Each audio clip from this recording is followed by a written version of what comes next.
Hello மக்களே, welcome to RJ Tamil audio novels. நான் தான் உங்கள் ஆர்ஜே.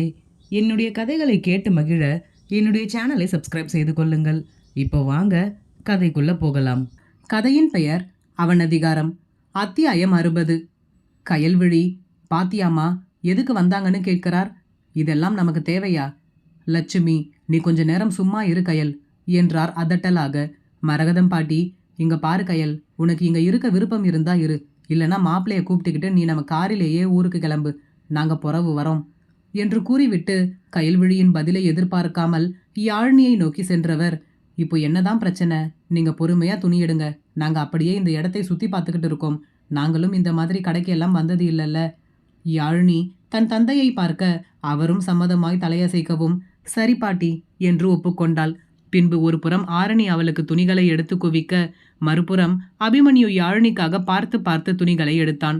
அதை பார்த்த யாழினியின் குடும்பத்தினர் அனைவருக்கும் மனநிறைவாய் இருக்க, கயல்விழிக்கு மட்டுமே புகைச்சலாக இருந்தது. கயல்விழி, எவ்வளவு அதிகமான விலையில் துணி எடுக்கிறார்! இவ்வளவு விலையில் நம்மளே இதுவரைக்கும் துணி போட்டது கிடையாது. யாழினிக்கு நல்ல வாழ்வுதான் என்று முணுமுணுத்தவாறு இருந்தாள். மகேஷ் கயல்விழியிடம், என்ன கயல், ஏதோ சொல்லிக்கிட்டே இருக்க? கயல்விழி, ஒன்றும் இல்லைங்க, அங்கே பார்த்தீங்களா எவ்வளவு காஸ்ட்லியா ட்ரெஸ் வாங்கி தரார் என்று அபிமன்யுவை கண்களால் காட்டியபடி கூற, மகேஷ், நம்மக்கிட்ட என்ன இருக்கோ அதை வச்சு நாம சந்தோஷமா வாழணும் கயல், அவர்கிட்ட இருக்கு வாங்கி தரார்.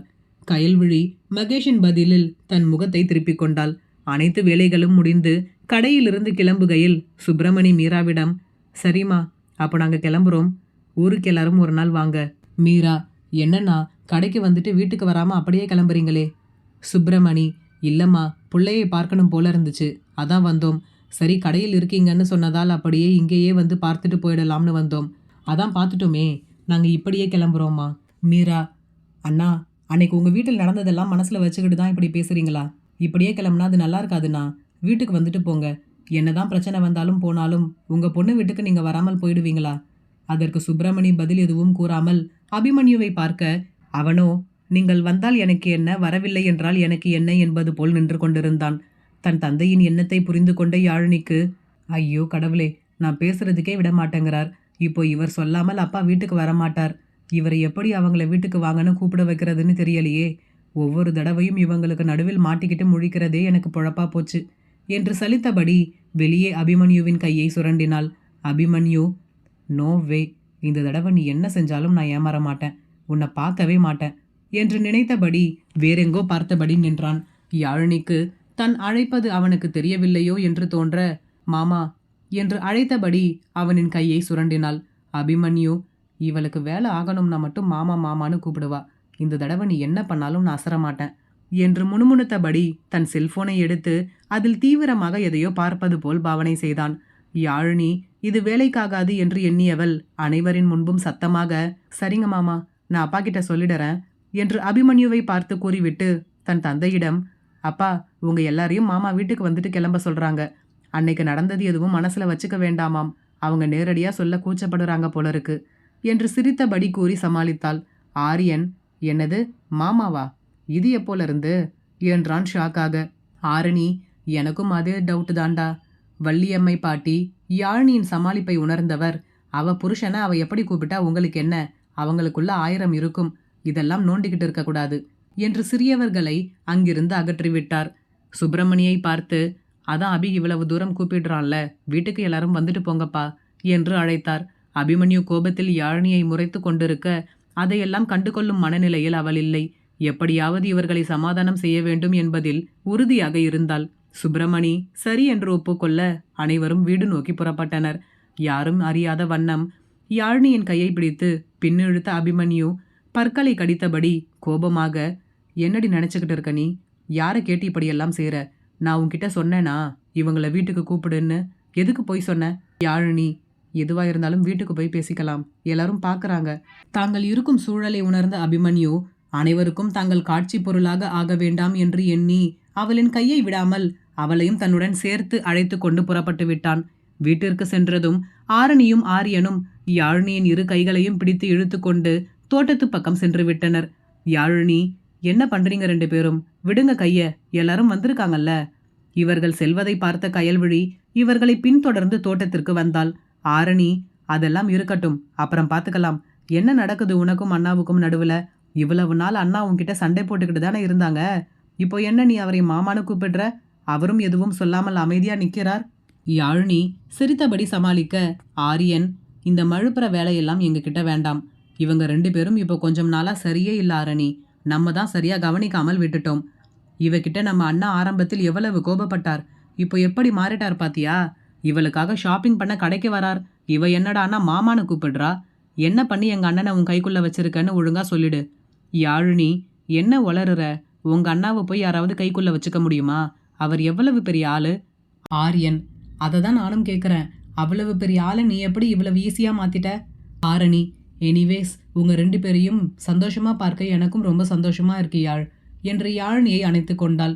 I am so happy for you both. You guys are made for each other. Aryan, நம்ம அண்ணனை இவ இப்படி மாத்திருக்கா. நீ கோபப்படாமல் சந்தோஷப்படுற. இவங்க 2 பேரும் சண்டை போட்டுக்கிட்டு இருந்தா தானே நமக்கும் நல்லா என்டர்டைன்மெண்ட்டா இருக்கும். யாழினி, ஏண்டா உனக்கு டைம் பாஸ் பண்ண நாங்க தான் கிடைச்சோமா என்று வெளியே அவனை திட்டியவள் மனதிற்குள், நான் சொன்ன பொய்க்கு என்ன பண்ண போறாரோ, தனியா சிக்கும்போது தான் எனக்கே தெரியும். அது தெரியாமல் இவங்க 2 பேரும் நாங்க ஏதோ ஒன்று சேர்ந்துட்ட மாதிரி பேசுறாங்க. சரி, இப்படியே மெயின்டைன் பண்ணிப்போம். ஆரியன், சரி சரி, என்ன இருந்தாலும் நீ அண்ணனோட வைஃப், சந்தோஷமா இருந்துட்டு போங்க என்று கூற மூவரும் ஒருவரை ஒருவர் கிண்டல் அடித்து சிரித்து கொண்டனர். இதனை பார்க்கும் பொழுது கயல்விழிக்கு ஏனோ பிடிக்கவில்லை. தனக்கு கிடைக்காத நல்ல வாழ்க்கை யாழினிக்கு அமைந்துள்ளது என்று தோன்றியது. கயல்விழி தன்னுடைய நாத்தனாரை தன் அருகிலேயே சேர்க்க மாட்டாள். ஒரே பெண் பிள்ளை என்பதால் அவளின் மாமியார் வீட்டில் அனைவரும் அவளுடைய நாத்தனாரை பாசமாக நடத்துவது கயல்விழிக்கு சிறிது பொறாமையாகத்தான் இருக்கும். அதனால் அவளுடன் ஒட்டாமலே இருப்பாள். அவளே வழியே பேச வந்தாலும் இவள் கேட்பதற்கு மட்டும் பதில் கூறிவிட்டு நகர்ந்து விடுவாள். இப்பொழுது யாழினி அவளுடைய நாத்தனாருடன் தோழி போல் பேசுவது கயல்விழிக்குள் மேலும் பொறாமையை தூண்டியது. இவர்கள் இங்கே பேசி சிரித்தவாறு இருக்க, இவர்களின் பின்னே என்ன நடக்குதுங்க என்ற அபிமன்யுவின் குரலில் மூவரும் கப்சிப் என்று ஆகிவிட்டனர். ஆரணி, ஒன்றும் இல்லைண்ணா, சும்மா தான் பேசிக்கிட்டு இருந்தோம். அபிமன்யு, சரி, நீங்க 2 பேரும் கொஞ்சம் உள்ள போங்க, நான் இவகிட்ட கொஞ்சம் பேசணும். யாழினிக்கு இதய துடிப்பு அதிகரிக்க தொடங்கியது. மாட்ட போறோம் என்று பதறியவள் ஆரணியும் ஆரியனும் அங்கிருந்து புறப்பட அவர்களோடு தானும் தப்பிக்க முற்பட்டவளை கையை பிடித்து இழுத்து தன் அருகில் நிற்க வைத்து கொண்டான்.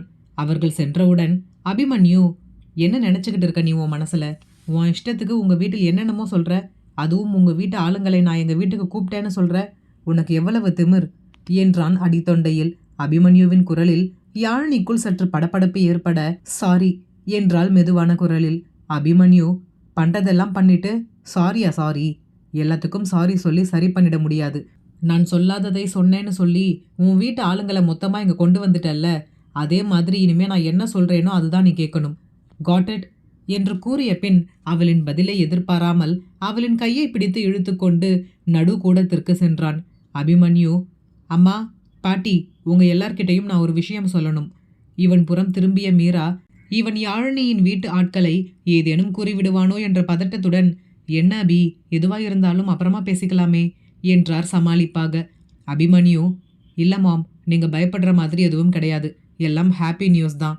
அபிமன்யுவின் வார்த்தையில் அனைவரும் மகிழ்ச்சியாக பார்க்க யாழினி பதட்டமாக அபிமன்யுவை பார்த்தாள்.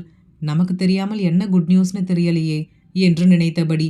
மீரா, குட் நியூஸா? என்னப்பா அது என்றார் ஆவலாக. அபிமன்யு, அதை உங்க மருமகளே சொல்லுவா என்று யாழினியை பார்க்க யாழினி திருதிருவென விழித்தபடி, அடப்பாவி, என்ன விஷயம்னே தெரியல, என்னை இப்படி கோர்த்து விடுறானே, ஏதோ பெருசா செய்ய போறான்னு மட்டும் தெரியுது, ஆனா என்னன்னு தான் தெரியல. சரி, எதுவா இருந்தாலும் எப்படியாவது சமாளிச்சிடு யாழினி. இது என்ன உனக்கு முதல் தடவையா என்று தன்னைத்தானே தேற்றிக்கொண்டு நின்றாள். அனைவரின் கவனமும் யாழினி புறம் திரும்ப, அபிமன்யு, அவ உங்ககிட்ட எல்லாம் எப்படி சொல்றதுன்னு வெட்கப்படுறா போல இருக்கு, நானே சொல்றேன். அனைவரும் எதிர்பார்ப்போடு அபிமன்யுவை பார்க்க யாழினி குழப்பத்துடனும் பதட்டத்துடனும் பார்த்து கொண்டிருந்தாள். அபிமன்யு, யாழினி காலேஜில் ஜாயின் பண்ணியிருக்கா. அனைவருக்கும் மகிழ்ச்சியாக இருந்தாலும் நம்ப முடியவில்லை. யாழினிக்கோ பெரும் அதிர்ச்சி. தான் கேட்ட விஷயம் உண்மைதான் என்று ஏற்றுக்கொள்ள முடியாமல் அபிமன்யுவை அதிர்ந்த பார்வை பார்த்தாள் யாழினி. யாழினியின் பார்வையில் ஏதோ சரியில்லை என்று அனைவருக்கும் தோன்ற, வள்ளியம்மை பாட்டி, என்ன சொல்ற அபி, நிஜமாவா? யாழினி எங்ககிட்ட இதை பற்றி எதுவுமே சொல்லலையே என்றார் சந்தேகமாக. அபிமன்யு, அப்ளை பண்ணி 10 days ஆகுது பாட்டி, 4 டேஸில் காலேஜ் ஓப்பன் பண்ண போகிறாங்களாம். கன்ஃபார்ம் ஆனதுக்கு அப்புறம் சொல்லலாம்னு தான் சொன்னேன். உங்களுக்கும் சர்ப்ரைஸாக இருக்கும்ல. ஆரியன்: வாவ் அண்ணா, செம்ம சர்ப்ரைஸ். இதை நாங்கள் கொஞ்சம் கூட எதிர்பார்க்கல. சூப்பர் யாழினி என்று யாழினிக்கு கை குலுக்கியவன், எந்த காலேஜில் ஜாயின் பண்ண போற என்றான் கேள்வியாக. யாழினி தலையும் புரியாமல் வாளும் புரியாமல் என்ன பதில் கூறுவது என்று தெரியாமல் திருத்தபடி பார்த்து கொண்டிருந்தாள். அபிமன்யு: ஆரணி ஜாயின் பண்ணியிருக்க காலேஜில் தான் ஆரி. ஆரணி: நிஜமாவாண்ணா? என்கிட்ட கூட சொல்லவே இல்லையே. அப்போ இனிமே நானும் யாழும் டெய்லி ஒன்றா காலேஜ் போக போகிறோமா? ஜாலி என்று குதூகலமானாள். யாழினிக்கு தன் காதுகளையே நம்ப முடியவில்லை. அதிர்ச்சியில் இருந்து மீளாமல் உறைந்து நின்று விட்டாள். இப்போது என்ன செய்வது? என்ன செய்ய முடியும்?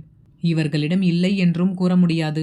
வசமாக அபிமன்யுவிடம் சிக்கிவிட்டோம் என்று எண்ணியவளருக்கு வார்த்தைகளே எழவில்லை. தான் எப்படி, அதுவும் கல்லூரிக்கு? கயல்விழி: என்ன யாழினி இப்படி பார்க்குற? உனக்கே இந்த விஷயம் இப்போதான் தெரியும் போலருக்கு என்றாள் சந்தேக பார்வையுடன். கயல்விழியின் கேள்வியில் சுதாரித்த யாழினி: சேச்ச, அப்படியெல்லாம் இல்லை. அட்மிஷனுக்கு நானும் தான் கூட போயிருந்தேன். அப்புறமா சொல்லிக்கலாம்னு தான் யார்கிட்டையும் சொல்லலை என்று ஒருவாறு சமாளித்தாள். கயல்விழி அதே சந்தேக பார்வையுடன்: அப்படியா? உனக்கு தான் படிக்க விருப்பம் இல்லையே, அப்புறம் எப்படி திடீர்னு காலேஜில் ஜாயின் பண்ண? அபிமன்யு: ஜாயின் பண்ணுறதும் பண்ணாததும் அவளுடைய விருப்பம். உங்களுக்கு பதில் சொல்லணும்னு அவசியம் இல்லை என்றான் முகத்தில் அடித்தது போல். மரகதம் பாட்டி: ஏய் கயல், அவ எவ்வளவு சந்தோஷமான விஷயத்தை சொல்லியிருக்கா. அவளுக்கு வாழ்த்து சொல்லாமல் எதுக்கு இப்படி தேவையில்லாமல் கேள்வி கேட்டுக்கிட்டு இருக்க? அவ எதுக்காக இந்த முடிவு எடுத்திருந்தாலும் படிக்கணும்னு அவ எடுத்த முடிவு நல்ல முடிவு தானே? மகேஷ்: ஆமாம் கயல், பாட்டி சொல்கிறது சரிதான். நீ ஏன் இந்த விஷயத்தில் தேவையில்லாமல் கேள்வி கேட்குற? ஷைலஜா: இப்போ இவ படிக்கிறது தான் ரொம்ப முக்கியமா மாம். இதெல்லாம் ஒரு விஷயம்னு கூட்டம் கூடி பேசிக்கிட்டு இருக்காங்க என்றால் எரிச்சலாக. விசாலாட்சி: நீ வா ஷைலு, இவங்களுக்கெல்லாம் என்ன வேலை என்றபடி அறையினுள் சென்று விட்டார். சுப்பிரமணி: ரொம்ப சந்தோஷம்மா, நல்லபடியா படி. பிறகு அனைவரும் தங்களின் வாழ்த்துக்களை யாழினிக்கு தெரிவிக்க வேறு வழியின்றி இன்முகமாக அனைத்தையும் ஏற்றுக்கொண்டாள். பிறகு சிறிது நேரம் இருந்துவிட்டு அனைவரும் ஊருக்கு கிளம்புகையில் லட்சுமி யாழினியின் கையில் ஒரு பையை கொடுத்து, இந்தாம்மா, இது உனக்காக தான் வாங்கிட்டு வந்தோம் என்றார் ஆசையாக. யாழினி அதை ஆவலோடு வாங்கி பிரித்தபடி, என்னம்மா இது என்றாள். லட்சுமி: உன்கிட்ட பேசாமல் மனசுக்கு ரொம்ப கஷ்டமாக இருக்கு. அதான் அப்பா கிட்ட சொல்லி உனக்கு ஒரு ஃபோன் வாங்கி தர சொன்னேன். கயல்விழி மனதிற்குள், ஃபோனா? என்கிட்ட கூட தான் ஃபோன் இல்லை. ஆனால் என்கிட்ட பேசணும்னு யாருக்குமே தோணலையா? அப்படி இவன் மட்டும் என்ன பண்ணிட்டான்னு இப்படி கவனிக்கிறாங்க? அனைவரும் யாழினியிடம் காட்டும் அன்பால் கயல்விழிக்கு பொறாமை குணம் தலை தூக்க தொடங்கியது. தன் வாயை அடைக்க அரும்பாடுபட்டும் முடியாமல் கயல்விழி: என்னம்மா இது? அவளுக்கு மட்டும் புது ஃபோன், என்கிட்ட கூட தான் ஃபோன் இல்லை. உனக்கு எனக்கு வாங்கி தரணும்னு தோணலையா? கயல்விழியின் பேச்சு மகேஷுக்கு அனைவரின் முன்பும் அவமானமாக இருந்தது. மகேஷ்: அத்தை, நீங்கள் எல்லாம் பேசிட்டு வாங்க, நாங்கள் காரில் வெயிட் பண்ணுறோம் என்றபடி கயல்விழியின் கையை பிடித்து இழுத்து கொண்டு வெளியேறிவிட்டான். அபிமன்யு கோபமாக: என்ன இதெல்லாம்? என்னால் என் பொண்டாட்டிக்கு ஒரு ஃபோன் கூட வாங்கி தர முடியாதுன்னு நினச்சிட்டிங்களா? யார் கேட்டா அவங்க கிட்ட இப்போ இதெல்லாம் என்றான் சீற்றமாக. யாழினி மேல் படிப்பு படிக்க சம்மதிப்பாளா? இதில் வெல்லப்போவது யார்? இனி வரும் அத்தியாயங்களில் பார்ப்போம். இந்த கதை பிடித்திருந்தால் மறக்காமல் லைக் பண்ணிவிட்டு அப்படியே சப்ஸ்கிரைப் பண்ணிடுங்க ஃப்ரெண்ட்ஸ். மீண்டும் அடுத்த அத்தியாயத்தில் சந்திப்போம். நன்றி.